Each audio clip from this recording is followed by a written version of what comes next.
My name is David Tlale.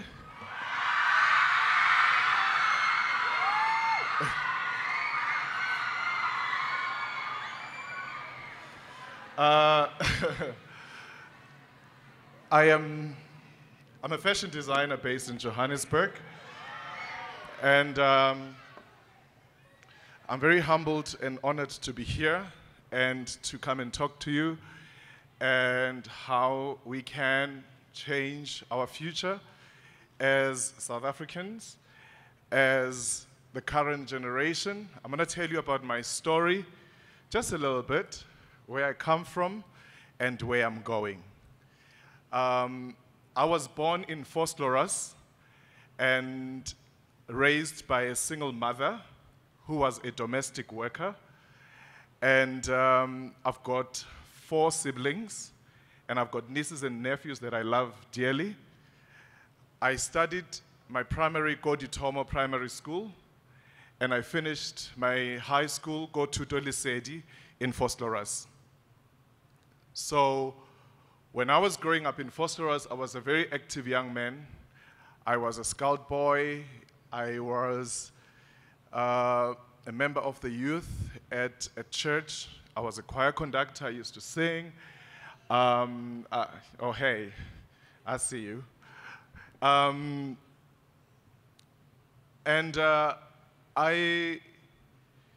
enjoyed being raised in Vosloorus because I believe everything that I am, everything that I ever hoped to be, has everything to do with Vosloorus. I wouldn't be the David Tlale that I am if I was raised anywhere else. And I want to tell you that I'm a proud product of Bantu education because it has groomed the man that I am today. It has groomed the vision that I have today of being proudly South African. When I finished my high school education, because I focused and majored on accounting, business economics, and economics, I went to Tlale Technikon, where I thought I wanted to be an internal auditor. And I studied auditing for a good 9 months, and I was bored. And I realized that that's not me, that's not my vision, that's not who I'm called to be. And shortly after that, we had school holidays. I went home. I told my mother that I'm not going to pursue my studies in auditing, and she thought I was crazy. And I said, yes, I am crazy because now I want to become a fashion designer. And her story to me, she was like, I'm not going to have a son that's going to be making clothes, as if there's anything wrong with boys making clothes. In the past, when we were still growing up, it was frowned upon to see boys making clothes as if it's a sin. Little did we know that in all the factories all over the world, the biggest machinists are male figures, actually. Even the uniforms that you guys are wearing today, most of them are made by men. And women also do some of the work. There's nothing wrong with women. I love you as well. But it's just that we must change the perceptions of saying this is woman's job and this is men's job. Work is work, and if you excel in it, you do it with excellence. All right? And shortly after that, after trying to convince my mother, she told me that I'm not going to be able to support you because you're going to do something that I don't want you to do. I was like, no problem. I will start hustling and I'll start finding money to go to take myself to school. And lo and behold, I started working at a hair salon, part-time work, and I ended up working up full-time, whereby I was raising money for myself to go and register to study fashion. And then, by God's grace, I was able to raise money for registration, and I then went to register. In my first year, I lived in Sharpeville at a missionary church house, Apostolic Faith Mission in Sharpeville. They took care of me for a good 2 years. I lived in a mission house for 2 years, and I'm grateful for that opportunity because it taught me to be disciplined and to be focused in everything that I do, because my mom was not the one to support me. And I thought, okay, fine, I'll live in Sharpeville and I'll commute from Sharpeville to the campus, which was cool. And I think four months into my first year, then I applied for a study loan, and I got a study loan that managed to help me pursue my studies for my first, second, and third year. And in my first year of studying, I was the worst student in drawing, and because I didn't know anything about fashion. But I had to work super hard and take extra classes to make sure that I become a better person. And at the end of the year, we have like a fashion show where we showcase our clothing, and then there's prize giving. A classmate of mine won the prize to be the best student. I was so bitter and twisted, and I was like, why didn't I get it? Because I thought I worked hard.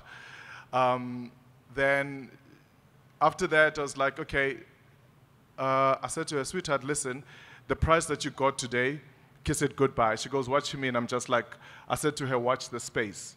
Second year went in. I was the best student in my second year. I was the best student in my third year.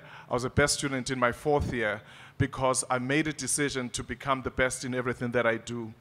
And today, most of the people think that I'm a cheese boy and I had everything in a silver platter. I didn't. We worked hard for everything that we have as David Tlale, the brand. And I graduated in 1998. Some of you were not born then. And,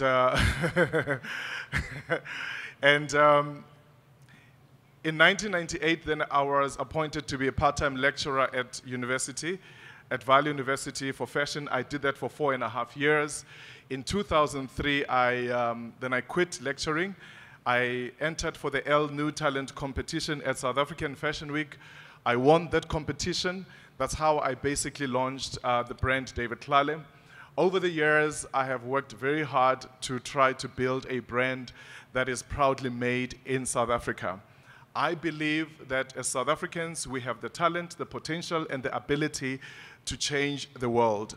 Because the time that we're living in, we have everything in our capacity, we have everything in our hands, including our smartphones, to become a better nation.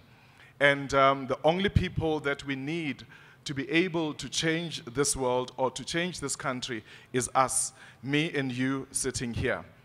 And my journey continued. In 2005, I was appointed by House of Monatic in Cape Town to become a head designer for Kaduchi Woman. I did that for 2.5 years. And shortly after that, I decided, you know what, I don't want to work for anybody, but I want to work for myself. And I continued with my brand. And in 2007, I left House of Monatic and joined African Fashion International. And shortly after that, I was one of the 4 designers appointed to go showcase at Paris Fashion Week during the Couture Week. And in 2009, I won Best Designer in Africa.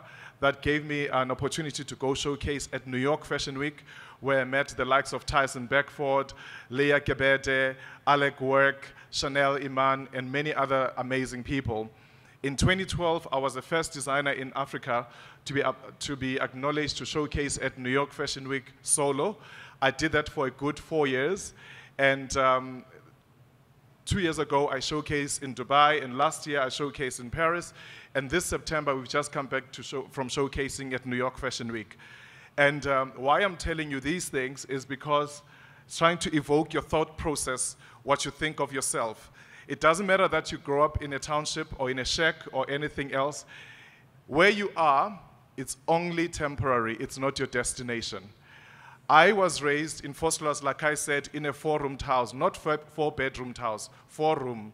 So it was me, my mother, and my 3 sisters and my other brother living in a 4-roomed house. And I remember that when I grew up, I was sleeping in the dining room. And there was nothing wrong with it because I had a family and I had a home and I had a shelter. I had food every day. And my mom made sure that as we left the house, we looked the best. And our mothers are the ones who actually know how to do it with the little that they have.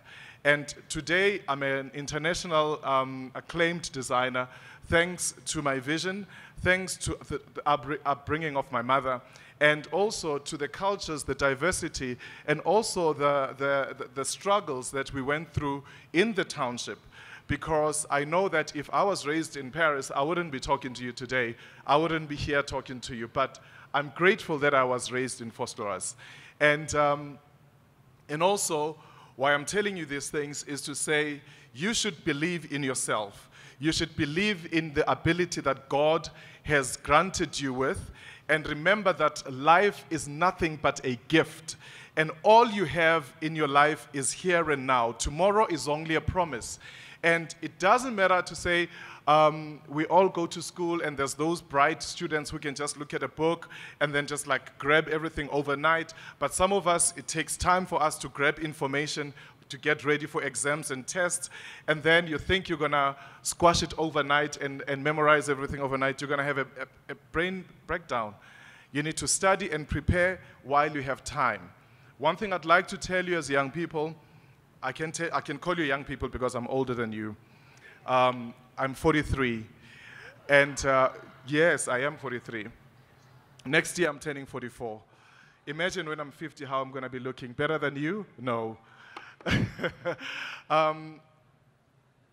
What I'd like to tell you is that in the current times that you are growing up, guys, is that you have so much opportunity in your life. You have so much to give.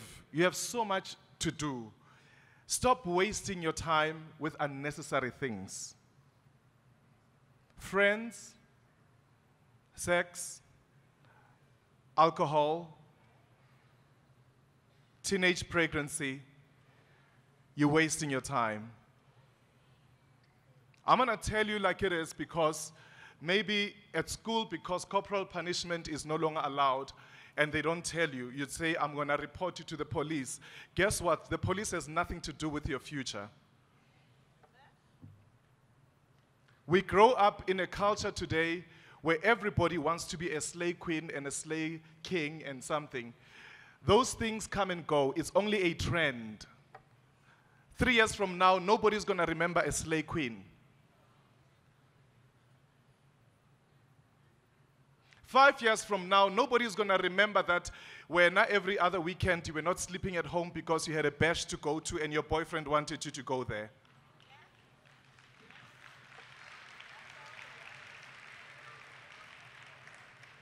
I may not be the coolest person or the coolest thing that you want to hear today, but it is the truth. Our biggest challenges today at school is teachers get worried how these kids are going to pass because they're worried that they are pregnant and they're HIV positive while they are 13, 14, 15, and 16. How are we building a nation that is going to change the game when we as young people don't make the decisions? I was listening while I was outside that some of you feel like the government needs to do A, B, C, and D. The government will help people that are helping themselves and people that are willing to make the change in this world or in this country. The government, your mother, your sister, your brother, your friends don't owe you anything, but you owe anything to yourself. You owe your future by yourself and to yourself. And you can never try to make a difference in life when you hang around people that are not impacting your life. When you waste time with friends, I don't know why you're talking. I'm talking to you with a squama in your hand. When you waste time with people that drag you to alcohol and drugs and having sex at an early age, you are not going to become a better person or a better young person. You're not going to impact this country. I'm going to tell you like it is. Sex, drugs, alcohol, anything else, they come and go. And guess what? As phela wena.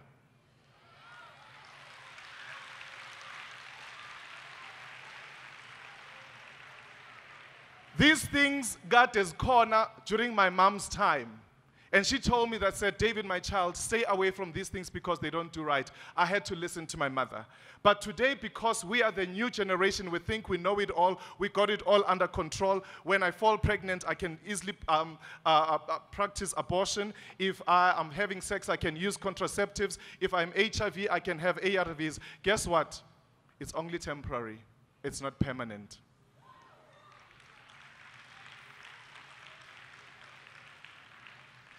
You are young, you are capable, you've got potential. Change the game. If ekhaya kini ukhuliswe ugogo noma umama or anything else, that's fine. That's not you. That's where you are right now. Accept it, but change it. Not only for yourself, but for your children and your children's children, and also for the economy of this country. It is very important that we stop living a lie. We live a lie of Instagram, where everything is perfect, but umuntu magavuka ekuseni, they've got blemishes, pimples and everything, but because of the app that removes all the blemishes, we post it on Instagram, we think it's perfect. It's not perfect. We're not dealing with reality. We're not dealing with who we are, but we are portraying what we don't have as human beings. The last thing I'm gonna tell you guys, stay at school. Stay at school. When you finish matric, continue your studies, become a graduate and postgraduate, become a doctor, dream higher, dream bigger, and make sure that you change your journey, your story, and write your own narrative, because no one else will write it for you but you. Thank you.